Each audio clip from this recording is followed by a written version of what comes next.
The observation deck of the Earth Alliance flagship was quiet. Too quiet. Commander Ji-won stood alone, looking out at the endless darkness of space. Her hands felt cold, even though the ship's systems kept everything warm. She waited for a message. She hoped it would never come. But deep down, she knew something bad was happening. The signal arrived at 14:47 hours, station time. Ji-won watched as the data came in through the communication systems. At first, she could not understand what she was seeing. The images on the screen showed ruins. Lots of ruins. Then she saw what the ruins used to be. New Hope Orphanage, the place she had visited just 3 months ago. Ji-won remembered that visit clearly. The children had been so happy. They had shown her their rooms, their school, their gardens, where they grew food. There was one girl, Minna. She was 8 years old and wanted to be a space explorer like Ji-won. Minna had asked 1,000 questions about the stars and planets. Ji-won had given her a special gift that day, a small stone from Earth. Minna had promised to keep it forever.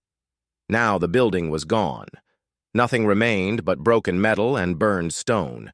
The report said that the Galactic Council had sent weapons from orbit. They had given no warning. They had given the people inside no chance to escape. 317 children had been inside the orphanage when the attack happened. 317. Ji-won felt something break inside her chest. She sat down slowly, as if the gravity had suddenly become very heavy. The messages from the ground were still coming in. Survivors were searching through the ruins for anyone still alive. They were not finding many. The director, Kyung-soo, had tried to protect the children when the bombs fell. He was dead. Most of the teachers were dead. The children could not protect themselves. The official explanation from the Galactic Council came through an hour later. Ji-won read it carefully. The words were cold and without feeling. The orphanage, they said, was an unauthorized settlement in a territory that belonged to the Vrethian Dominion. The Dominion was one of the most powerful members of the Council. They had demanded that humans leave the area. They said the orphanage was a violation of the rules, so they had decided to destroy it. No apology came. No explanation for why they had not given anyone time to leave. No discussion of the children who died. To the Galactic Council, the children were nothing. They were just numbers that did not follow the rules. The lives of 317 people, most of them young and innocent, meant nothing to the powerful beings who made the decisions in this galaxy. Ji-won left the observation deck. She needed to move, to do something. She walked through the ship's corridors. Other crew members saw her face and stepped out of her way. They knew something terrible had happened. Word was already spreading through the ship. The orphanage, the children. The attack that the Council said was necessary. In her quarters, Ji-won took out a small box. Inside was a drawing. Minna had made it for her before she left the colony. It showed 2 figures standing on a star. One was labeled me, and the other was labeled Commander Ji-won. Both figures were smiling. Minna had wanted to grow up and work together with Ji-won, exploring the galaxy and seeing new worlds. Ji-won stared at the drawing for a long time. She held it carefully, as if it might break. This small piece of paper was all that was left of Minna now, the girl who had so many dreams, the girl who had asked so many questions, the girl who wanted to be like her. The grief hit her suddenly. It came like a wave that was too big to survive. Ji-won fell to her knees. She held the drawing against her chest. She made a sound, a noise that was not quite words. It was just pain leaving her body. Over the next hours, more information came in about what happened. The bombs had fallen in the middle of the afternoon. The children had been in classes. Some had been eating lunch. Director Kyung-soo had heard the warning alarms and had gathered everyone into the safe room. But the room was not safe enough. The weapons from the Council's ships were too powerful. They had burned through the steel walls and the concrete floors. Everyone inside had died very quickly. That was probably the only good thing that could be said about what happened. At least they had not suffered for long. The other colonies reported similar stories.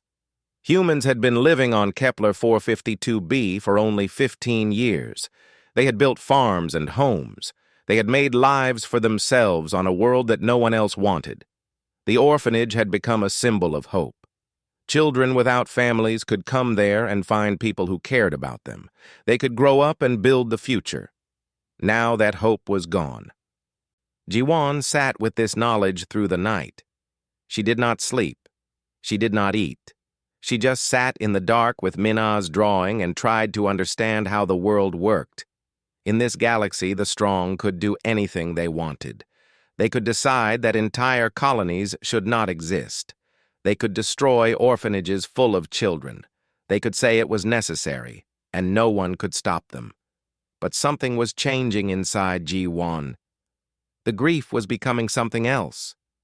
It was becoming anger. It was becoming a terrible, cold determination.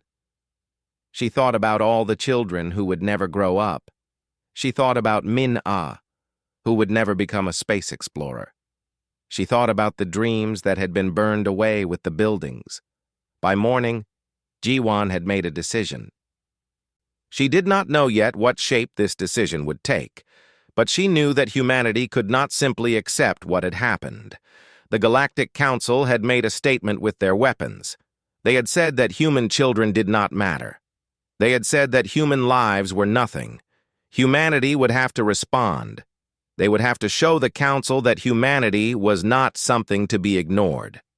They would have to show that when you took the lives of their children, there would be a price. A terrible price. Ji-won stood up. She carefully put Minna's drawing in a secure place. She changed into her formal uniform. Then she sent out a message to the Earth Alliance leadership. The message was simple. One sentence. We need to call an emergency meeting. The Galactic Council has made a very serious mistake. As she sent the message, Ji-won looked out the window again at the stars. They looked the same as always, beautiful and cold and far away. But she knew that things would never be the same again. Something had been set in motion, something that could not be stopped. The death of 317 children had started something that would change everything. The United Earth Parliament building in New Seoul was the center of human government. It had been built 100 years ago, when humans first started moving out into space in larger numbers. The building was impressive, with high ceilings and large windows that looked out over the city. But today, those windows reflected the anger of an entire species. Speaker So-jin stood in her office, watching the news reports from around the world. Every news station was showing the same images. The ruins of the orphanage, the dead children, the official statement from the Galactic Council that said this was necessary. The public reaction was spreading fast across every country and every continent. Humans were furious. They were heartbroken. They were demanding that someone do something. So-jin had been speaker for 6 years. She had dealt with many problems: food shortages, disease, political disagreements between nations, but nothing like this. Nothing that united the entire human race in one emotion. The death of 317 children, especially children in an orphanage, had touched something deep in humanity's soul. Her communication device buzzed. It was President Lee Sung calling from the Americas sector. He was demanding an emergency session of Parliament. So-jin agreed without hesitation. She started making calls. All members of Parliament needed to come to the building immediately. This could not wait. Within 2 hours, the Parliament Hall was full. Every seat was taken. Scientists sat next to farmers. Military officers sat next to teachers. Representatives from every human colony, every human settlement, every human nation were present. The air in the room was heavy with emotion. People were angry. But underneath the anger was something else, something like fear. The fear that if the Galactic Council could do this, they could do it again. So Jin stood at the center of the room and called for silence. The noise faded. Everyone looked at her, waiting to hear what she would say. "The children are gone," she began. Her voice was quiet, but everyone could hear it. 317 children. Most of them had no families. They had nothing except the hope that someone cared about them. That hope was destroyed when the Galactic Council sent their weapons. She paused. She could see tears on many faces around the room. "The Council says this was necessary. They say the orphanage was in a territory that did not belong to us. They say we had no permission to be there. But I ask you this. Do the lives of children need permission? Does hope need permission? Does a home for children who have lost everything need permission from a government that has destroyed everything they had?" The parliament erupted in noise. People stood up. People shouted agreement. Sojin raised her hands for quiet again. "We must decide what we are going to do. We can accept what the council has done. We can say that we are sorry, and that we will never build another colony in their space. We can hope they will leave us alone in the future." She paused. "Or we can do something else." The room became very quiet now. Everyone leaned forward, waiting. "I am calling for a vote," Sojin said. "The question is simple. Should humanity respond to this attack with force? Should we show the Galactic Council that they cannot kill our children without paying a price?" For several minutes, no one moved. This was a big decision. Humanity had never fought a war against the Galactic Council. The Council was powerful. They had many ships and many weapons. If humanity started a war, many people would die. But if they did nothing, it meant the Council could do this again whenever they wanted. The first person to stand up was General Teo. He was the commander of Earth's military forces. He was a tall man with a serious face. Everyone respected him because he was honest and fair, and because he cared about the people under his command. "I will fight," he said simply. "I will lead whatever force we can create.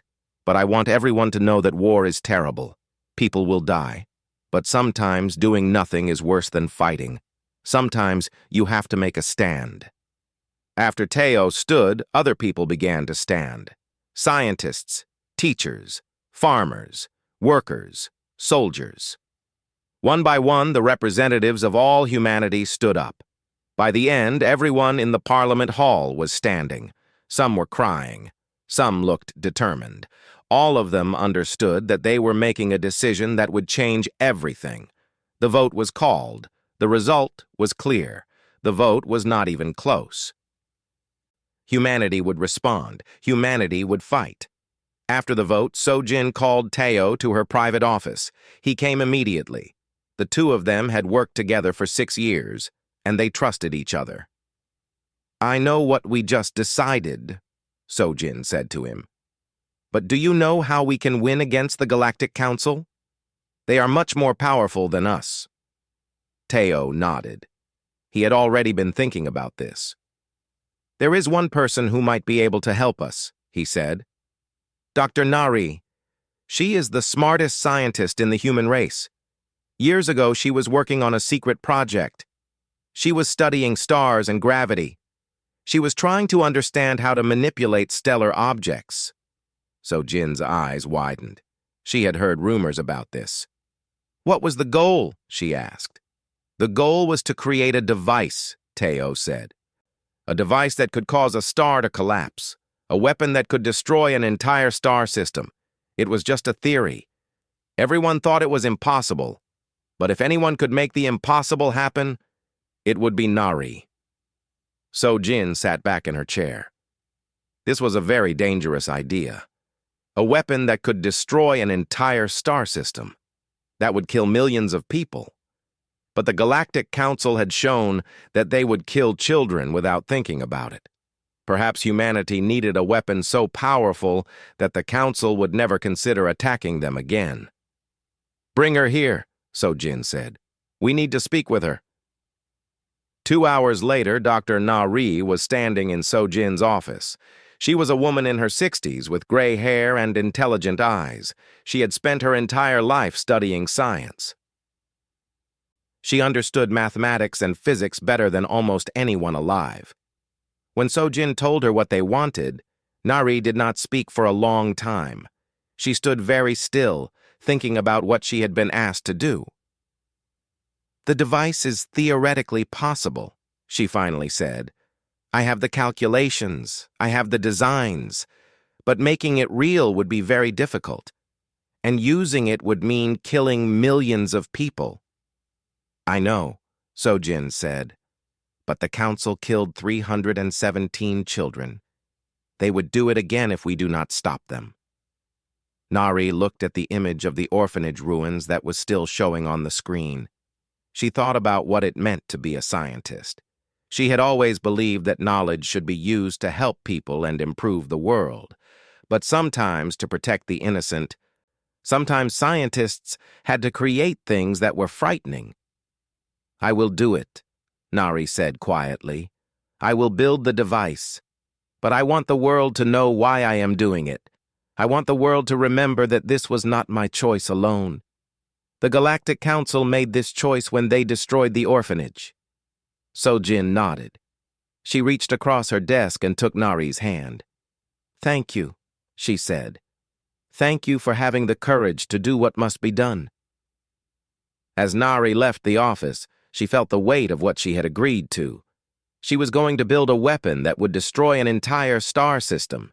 She was going to participate in something that would change the entire galaxy. But she was doing it to protect children. She was doing it so that no one could ever say that human lives did not matter. 6 weeks passed. The world moved with a purpose that it had never known before. In every factory, in every laboratory, in every military base, humans were working. They were working to build what they needed for the response. They were working to make sure that their plan would succeed. Dr. Nari worked in the research facility on the moon. The moon had always been a good place to do sensitive scientific work. It was far from Earth. No one could see what was happening there. For 6 weeks, Nari and her team of 50 scientists worked on the stellar collapse device. The device was not very large. It looked like a machine with many different parts connected together: wires, crystals, computer systems, quantum generators. To someone who did not understand science, it might have looked like nothing important. But Nari knew that this small machine was the most powerful weapon that humanity had ever created. Every day, Nari ran calculations. She checked and rechecked her mathematics. She ran computer simulations to see what would happen when the device activated. The simulations always came out the same. The device would work. It would destabilize a star's core. The star would collapse inward very quickly. Within hours, nothing would be left of the star except a black hole. Everything in the star system would be destroyed. The target was Kepler 442. The Galactic Council's most important world, Varthus Prime, orbited this star. The Council had chosen this star system as their home thousands of years ago. It was the center of their power. It was where they had built their greatest cities and their most important buildings. Millions of Council members lived in the Kepler 442 system. Nari thought about this sometimes, late at night when she was alone in her office. She was going to help kill millions of people. People who had nothing to do with the decision to destroy the orphanage. People who were just living their lives and doing their jobs. Scientists like her. Teachers like the ones who had worked at the orphanage. Children like Mina. But then she would look at the pictures of the orphanage ruins. She would remember that the Council had decided that human children did not matter. They had made that choice. Now humanity was making a different choice. It was not a good choice, but it was a necessary choice. Commander Teo was working on a different problem. He was building the fleet that would carry the device to the Kepler 442 system. He was gathering every warship that Earth had built. He was recruiting the best soldiers, the best pilots, the best commanders. Lieutenant Dojin was helping him plan the attack. Dojin was young, but he was brilliant at planning military strategy. The two men spent hours looking at maps of space. They studied the defenses around Varthus Prime. The Galactic Council had built very strong defenses, weapons, shields, many ships. It would not be easy to get the device to the star without being stopped. "The Council will see us coming," Dojin said one day. He pointed to the map. "Once we get close, they will attack. We will have maybe 30 minutes before their weapons can reach us. We need to keep the device safe for those 30 minutes. Teo nodded. He was thinking about the ships that would be destroyed. He was thinking about the soldiers who would die protecting the device. He knew that many people would not come home from this mission. "We will tell the soldiers the truth," Teo said. "We will tell them that this is a one-way mission for many of them. We will ask who wants to volunteer. I think many will volunteer." Dojin looked at his commander. "Why do you think that?" he asked. Teo was quiet for a moment. Then he said, "Because the Galactic Council killed children. Because there is no one in the universe who can defend children except for people who love them. And people will always defend those they love, even if it costs their own lives." In a different part of Earth, in a university in New Seoul, Dr. Min Jun was writing. Dr. Min Jun was a philosopher. He studied what was right and what was wrong. He thought about difficult questions that did not have easy answers. He was writing about what it meant to kill millions of people to protect children. Was this the right choice? Was this justice? Or was it just revenge? Min Jun wrote that sometimes. In a universe that was not fair, justice had to take difficult forms. The Galactic Council had shown that they would kill children without any punishment. If nothing was done, they would know that they could do this again and again. But if humanity responded with overwhelming force, the Council would learn that there was a price for killing human children. That price would be very high. "This is not a good solution," Min Jun wrote. "But it is the only solution that humans have. We cannot build a perfect world. We can only try to build a world where children are protected, where power is not allowed to destroy the innocent without consequence." Min Jun's words were spread across the world. People read his arguments. Some agreed, some disagreed. But everyone understood that the choice they were making was serious. Sarah was a teacher. She had worked at the New Hope Orphanage for 5 years. She had survived the attack because she had been visiting Earth that week. When she heard that the other teachers and the children were dead, she had broken down. For days, she could barely speak. But slowly, she found her purpose again. She decided to make a record. She wrote down the names of every child who had died. She wrote about what made each child special. She wrote about their dreams and their hopes and the things that made them laugh. She made sure that the children would not just be numbers. They would be remembered as people. Then she made a video. In the video, Sarah stood in front of the camera and spoke. She spoke about each child. She told stories about them. She talked about Min Ah, who had wanted to be a space explorer.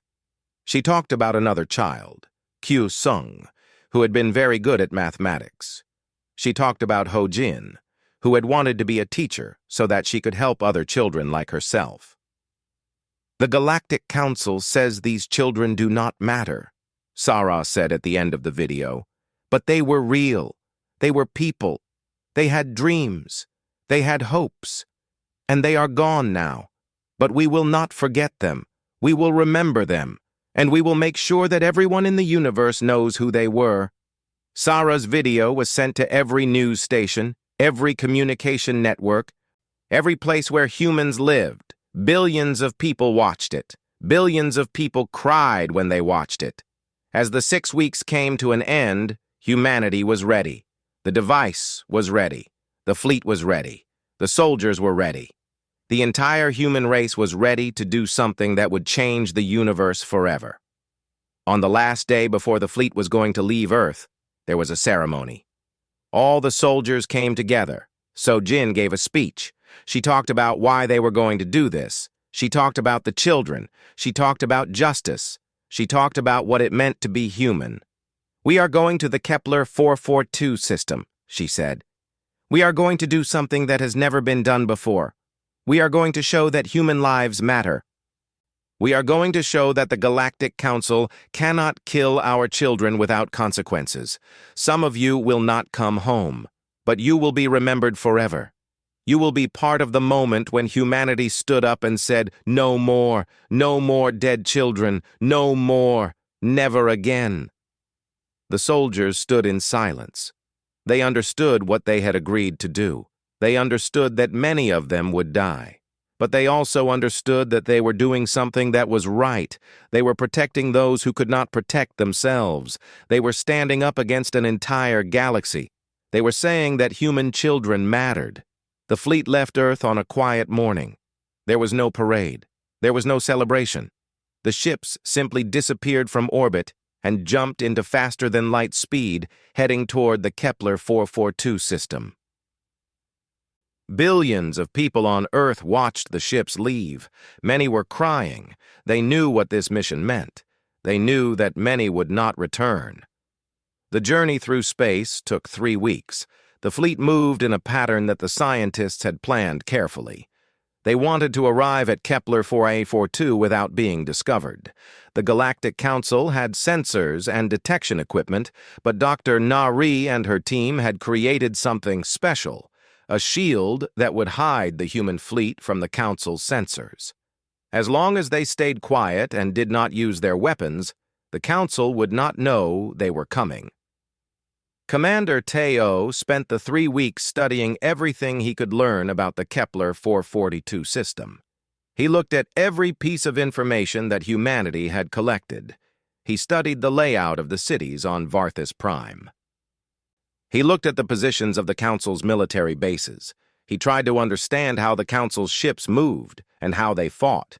Dojin worked with him every day. The young lieutenant was very intelligent. He understood strategy and numbers and how to move ships in space. Together they planned every detail of what would happen when they arrived. "The moment we arrive, the Council will know we are here," Teo told Dojin. "Our shield will hide us for a short time. But once we start to activate the device, they will detect our power signature. They will have approximately 30 minutes before the star begins to collapse. In those 30 minutes, they will try to destroy us." Dojin nodded.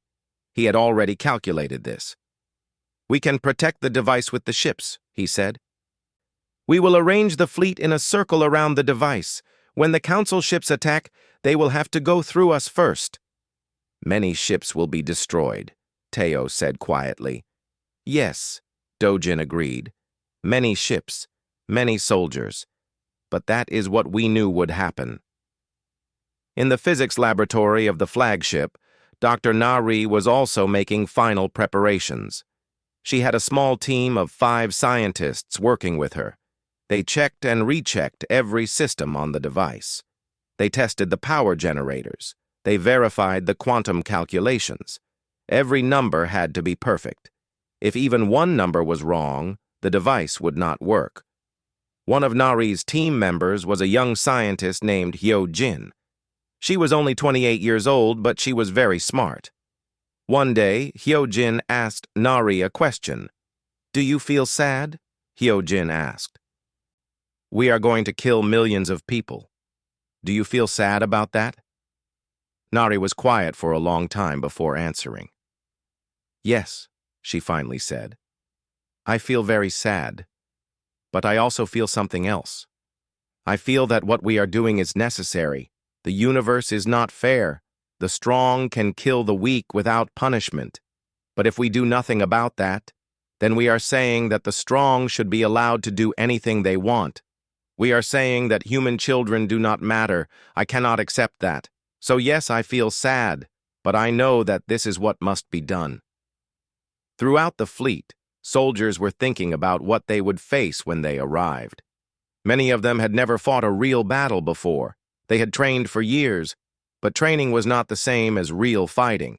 Real fighting was dangerous and scary and confusing. One soldier was named Jiho. He was 24 years old and had grown up in a small city in Korea. He had joined the military because he wanted to help protect humanity. Now he was going to fight the Galactic Council. The thought made him nervous and excited at the same time. Jiho spent his time reading about the orphanage. He read the stories that Sarah had written about each child. He learned their names. He learned about their dreams. He looked at pictures of Minna and the other children who had died. He wanted to understand why he was fighting. He wanted to remember who he was fighting for. Many other soldiers did the same thing. They wanted to know the names of the children. They wanted to understand what they had lost. The children became real to them, not just numbers or statistics. The children became the reason they were willing to die. On the 7th day of the journey, there was a memorial ceremony. All the soldiers gathered in the main hall of the flagship. A screen showed the names of the 317 children. The names went by slowly so that everyone could see them. Each name was important. Each name represented a life that had been lost. When the names finished, there was silence. Then Tayo stood up and spoke. "We have traveled far from home," he said. "We will travel farther still. We will face enemies that are very powerful. Many of us will not survive this mission, but we are not afraid. We are not afraid because we know why we are fighting. We are fighting for these children. We are fighting because their lives matter. We are fighting because the universe must learn that you cannot kill the innocent without paying a price." The soldiers listened to his words. They understood them. They accepted them. On the 14th day, an alarm sounded. A council ship had passed near the hidden fleet. For several minutes, everyone on the human ships was very afraid. If the council ship detected them, if they were discovered before they reached the star, everything would fail. But the council ship did not stop. It did not turn around. It continued on its way. The hiding shield had worked. They were still undetected. By the 21st day, the fleet was approaching the Kepler 442 system. Kepler 442 was a bright star, orange and massive. It looked beautiful from far away, but now it would not be beautiful much longer.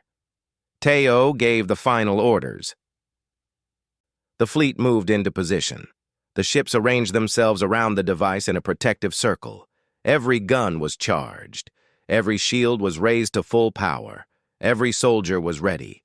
Dr. Nari made the final checks on the device. Everything was ready. The numbers were all correct. The quantum generators were functioning perfectly. When she gave the signal, the device would activate. When it activated, the star would begin to collapse. "Are you ready?" Teo asked her through the communication system. "Yes," Nari said. "I am ready." "Then let us go forward," Teo said. "Let us do what must be done." The fleet dropped its hiding shield. Immediately, every sensor on the Council's space stations lit up with alarms. The human ships were here. The Council's ships began to move. The Council's weapons systems came online. The battle was about to begin. But before the Council could launch their first attack, Teo gave the command. "Activate the device," he said. In the laboratory, Dr. Neri pressed a button. The device came to life. The device activated at exactly 0943 station time. In the laboratory aboard the human flagship, Dr. Nari watched the energy readings climb higher and higher. The quantum generators were working perfectly. They were creating waves of energy that traveled outward from the device. These waves were invisible to the human eye, but they were very real. They were reaching the star, and they were beginning to tear it apart. On Varthus Prime, the largest city in the Kepler 442 system, people were going about their normal day. The council members were in their meetings. Workers were doing their jobs. Children were playing. No one knew that their star was beginning to die. Then the alarm started. They came from every sensor on the planet. The star was changing. The star's surface was becoming unstable. Energy was building up inside the star's core. The computers calculated what would happen next. They sent out warnings: evacuate immediately, leave the planet, leave the system, do it now. In the council's main government building, the leaders received the news. At first, they did not understand it. How could a star begin to collapse? It took millions of years for a star to die. It could not happen in minutes. But the data was clear. Somehow the star was being destroyed, very quickly. The council's military commander ordered all ships to attack the human fleet. If they could destroy the human ships, maybe they could stop what was happening. Maybe they could save their home. The first weapons fired at 0947.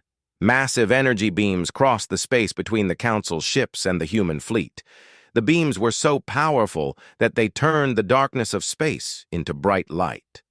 The sound of explosions echoed through the void. The human ships were hit immediately. Shields flared with bright colors as the weapons struck them. Some shields held, some did not. On the frigate under Commander High-Il's command, the first hit was catastrophic. A beam went through the shields and hit the ship directly. The explosion was violent and fast. 43 crew members died in less than a second. They did not even have time to know what was happening, but the human ships did not try to escape. They stayed where they were. They stayed in their defensive circle around the device. They knew what their job was. They had to protect the device for just a few more minutes. Dojin was in the command center coordinating the defense. He watched the screens that showed where the council's ships were and where the human ships were. He gave orders. Move Ship 3 to block the incoming attack. Have Ship 7 fire their weapons at the council frigate. Keep the circle tight. Protect the device. More human ships were hit. More explosions. More soldiers dying. The pain and the fear filled the communication channels. Soldiers were calling for help. Ships were reporting critical damage, but no one left their position. No one ran away. In the laboratory, Dr. Nari was watching the star. The readings showed that the collapse was proceeding perfectly. The star was beginning to implode. Its surface was moving inward, toward the center. The gravity at the core was becoming stronger and stronger. Soon it would reach a point where nothing could stop it. Soon the star would become a black hole. The star's gravity began to affect everything near it. Planets started to move. Asteroids changed their course. The space station that orbited closest to the star was torn apart by the gravitational forces. 3,000 people who worked on that station died very quickly. They did not suffer. There was simply too much gravity for human bodies to survive. Varthus Prime was farther away, but it was also in danger. The gravity from the collapsing star was pulling at the planet. Earthquakes were shaking the ground. Buildings were collapsing. But people were still trying to escape. Ships were launching from the planet. They were trying to flee the system before it was too late. Some ships would make it, some would not. The mechanics of gravity that Dr. Nari had understood so well meant that some people would escape and others would be trapped. The evacuation was not orderly. It was not fair. It was just physics and chance and desperate people trying to live. At 0952, the first council ship was destroyed. A human weapon hit a council frigate directly. The frigate exploded into fragments. 200 council soldiers died. Teo watched the explosion on his screen without any emotion. He had killed enemies, enemies who were also human beings, enemies who also had families and homes and hopes. More weapons fire, more ships hit. A human destroyer took so much damage that it could no longer move. Its engines were destroyed. Its shields were failing. Commander Yi Sung, who commanded that ship, sent a message to Teo. "We are not going to make it," Yi Sung said. His voice was calm. "We will stay here and keep fighting until we are destroyed.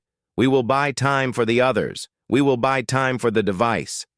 Yi Sung never sent another message. His ship took another hit, and then another. The ship broke apart. 300 human soldiers died on that ship. They died knowing that they were giving their lives so that the device could complete its work. At 0955, something changed. The star reached a critical point. The collapse became unstoppable. No amount of weapons fire, no amount of effort would change what was happening now. The star was falling inward. The pressure at the core was becoming infinite. All the matter of the star was being crushed into a space smaller and smaller. In a few more minutes, the star would become a black hole. The Galactic Council's commander made a decision. He sent an evacuation order. All ships were to leave immediately. The system could not be saved. The Council would abandon Varthus Prime and try to save as many people as possible. Teo received reports of the evacuation. He watched as the Council's ships began to jump into faster-than-light speed. They were running. They were leaving Varthus Prime behind. Millions of Council members would not be able to escape. They would be destroyed along with the star. Was this victory? Teo was not sure. It did not feel like victory. It felt like death. It felt like the end of something. At 10:03, Kepler 442 became a black hole. The transformation was complete. What had been a star that had existed for 5 billion years was now something else entirely. All the light from the star was gone. All its heat was gone. There was only darkness and the strongest gravity in existence. Varthus Prime had been destroyed 10 seconds before the star collapsed completely. The gravitational forces had torn the planet apart. Billions of people who lived on that planet had died. They were not soldiers. They were families and children and old people and workers and teachers. They had nothing to do with the decision to destroy the New Hope Orphanage. But they were dead now. All of them. Because humanity had decided that the price for the lives of 317 children was the death of an entire star system. The human fleet began to move away from the collapsing star. They did not want to get too close to the black hole. The gravity would become too strong. Ships would be destroyed. Teo counted his ships. When the fleet left Earth, there had been 47 ships. Now there were 31 ships remaining. 16 ships had been destroyed. 3,000 human soldiers had died. But the mission was complete. The device had worked. The star was gone. The Galactic Council's power base had been destroyed. Varthus Prime was gone. Millions of Council members were dead. It was complete. It was over. It was done. Dr. Nari looked at the readings on her screen. She saw the black hole that used to be Kepler 442. She had created this. She had killed millions of people. She had changed the universe. She put her face in her hands and wept. She had been right. This had been necessary. But necessary things could still be terrible. Necessary things could still destroy your soul.